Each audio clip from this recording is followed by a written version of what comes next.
A Die Hard Christmas, the illustrated holiday classic, written by Doogie Horner, illustrated by J.J. Harrison.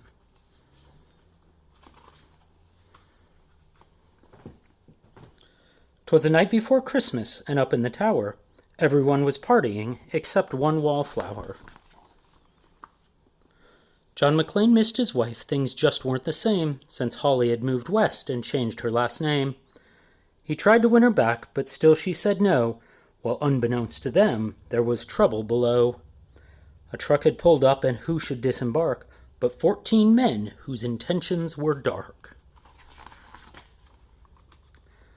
They spoke not a word and unloaded big crates. They cut the phone lines and locked all the gates. Carl swept the ground floor, shooting every guard dead, while visions of bearer bonds danced in his head. John took off his shoes, making fists with his toes. It actually worked. Well, what do you know? When out in the lobby there arose such a clatter, he sprung to the door to see what was the matter. When what to his wondering eyes should appear, holy crap, there are terrorists here! John hid under a table where no one could see, and watched Hans question Mr. Takagi.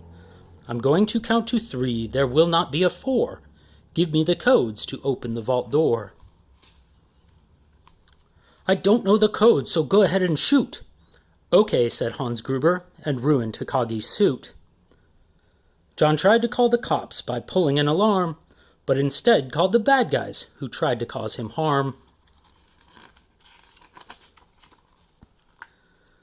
But John killed Tony, who had very small feet, and sent him to the terrorist as a Yuletide treat. He put a Santa hat on the German and, eyes all aglow, wrote, "Now I have a machine gun, ho, ho, ho." Carl was furious, Tony was his brother. He chased John across a roof, and they shot at each other. John was able to escape through the ventilation shafts. Come out to the coast, he sighed, we'll have a few laughs. At Nakatomi Tower, Sergeant Powell appeared. He checked the whole lobby and saw nothing weird. He was pulling away, but he didn't get far before Marco landed on the hood of his car. Pal drove away backwards, screaming in fright. "Welcome to the party, pal," John yelled with delight. More police arrived, the FBI and a SWAT team, but Hans didn't mind, it was all part of his scheme. More rapid than eagles, his henchmen they came, and he radioed and shouted and called them by name. Now Eddie, now James, now Franco, now Uli, on Fritz and on Carl, hair long and unruly. They shot the SWAT tank with a surface-to-air missile and knocked it away like the down of a thistle. Now John McClane was angry indeed. He blew up 2 terrorists and called them jerkweed. Ellis told Hans, "Bubby, I'm your white knight." Hans shot him dead, giving the hostages a fright. Hans went to go check on the explosives fuse and saw that poor John wasn't wearing any shoes. John fled from Carl and Hans, but alas, he had run barefoot over sharp, broken glass. His feet, how they hurt, his soles oh so bloody. John crawled to the bathroom and called his good buddy. John was wary and ready to throw in the towel until he got a pep talk from Sergeant Al Powell. Powell was chubby and plump, a right jolly old cop, and he trusted the cowboy in the tattered tank top.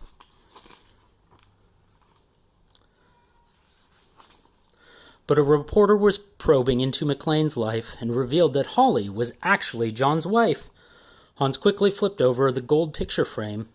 "It's a pleasure to meet you, Mrs. McClane." His clothes all tarnished with ashes and soot, John staggered to the roof, bloody and barefoot.